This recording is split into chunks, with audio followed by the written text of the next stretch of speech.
이번 영상의 전제는 내년에 금리가 내려간다는 걸 가정한 겁니다. 물론 실제 내려갈지 여부는 알 수가 없지만 일단 내려간다는 걸 전제로 찍습니다. 금리가 내려간다고 추측하는 이유는 크게 세 가지로 정리할 수 있습니다. 첫째, 시장 참여자가 그렇게 예측합니다. 패드와치의 전망을 보시면 시장은 내년 5월을 기점으로 금리가 내려갈 것으로 전망하고 있습니다.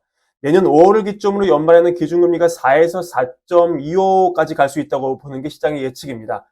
물론 예측이라는 거는 살아있는 생물과 같기 때문에 언제든지 달라질 수 있고 또 지금까지도 달라졌기 때문에 상황은 지켜봐야 하겠습니다. 두 번째, 경기 침체가 세게 온다면 당연히 금리는 내려갈 것입니다. 겉으로 탄탄해 보이는 미국 경제가 안으로 골마가고 있다는 징후는 곳곳에서 보이는데요. 그동안 미국 소비자들은 팬데믹 시절 미국 정부가 뿌려줬던 현금 다발 덕분에 지금껏 걱정 없이 소비를 해왔고 그게 미국 경제를 떠받쳐줬지만 미국의 추가 저축이 이렇게 빠르게 소진되고 있고 또한 탄탄했던 고용도 연말로 접어들면서 한풀 꺾이면서 미약한 수준이 남아 경기 침체가 올 수 있다. 이런 전망이 나오고 있습니다. 경기 침체가 온다면 경기 침체로 대표되는 현상에 직면한다면 합리적으로 우리는 금리 인하를 예상할 수 있을 것이고 그게 현실이 될 것입니다.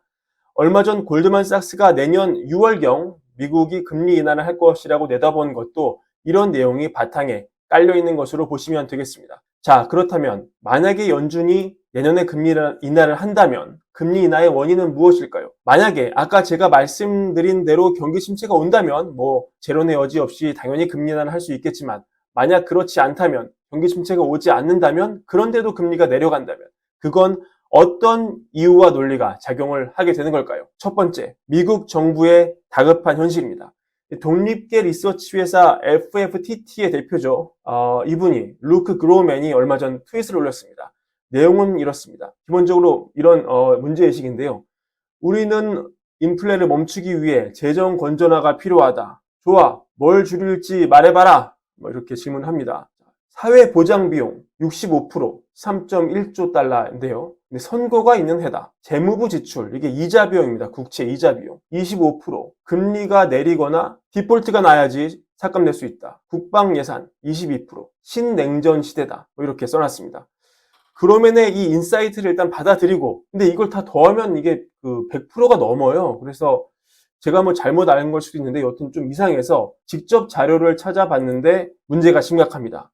원래 미국 국채의 이자 비용은 전체 연방 예산의 약 10% 정도를 차지하고 있었는데 역사적으로요.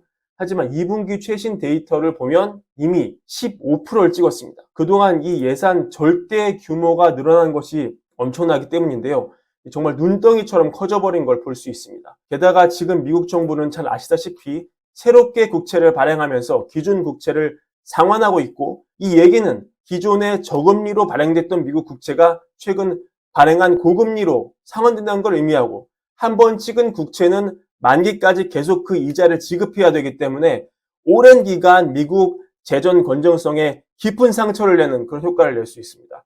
그러니까 이대로 놔두면 전체 예산의 아까 말씀드린 15를 넘어서 20, 25%를 원금 상환도 아니고 이자 비용으로만 내는 현상이 나타날 수 있다. 이런 거죠. 최신 데이터가 반영되지 않은 약간의 시차가 있는 재무부 데이터를 봐도 문제가 심각한데요. 이게 그 재무부가 미래를 프로젝션한 데이터인데 5월에 나왔습니다. 기본적으로 미국은 빚의 나라입니다. 그리고 예산 결손 상황이 갈수록 더 심해지는 모습인데요. 보수적으로 봐도 10년 뒤 예산 결손이 지금의 거의 2배가 넘습니다. 그런데 여기에 고금리가 상당 기간 지속되고 기존 저금리 국채가 고금리로 대체되면서 구조적으로 미국 부채 금리를 다 위로 올려버리면 이 예상보다도 미국 빚, 이자 절대 규모가 너무 올라가 버리는 거죠. 보시면 알겠지만 정부 입장에서 수입은 세금인데 이 세금이 올라가는 속도는 굉장히 더디거든요. 그러니까 정리하면 뭐다? 금리가 올라서 한국에 사는 우리들도 힘들지만 저는 지금 여기에 잠깐 나와 있지만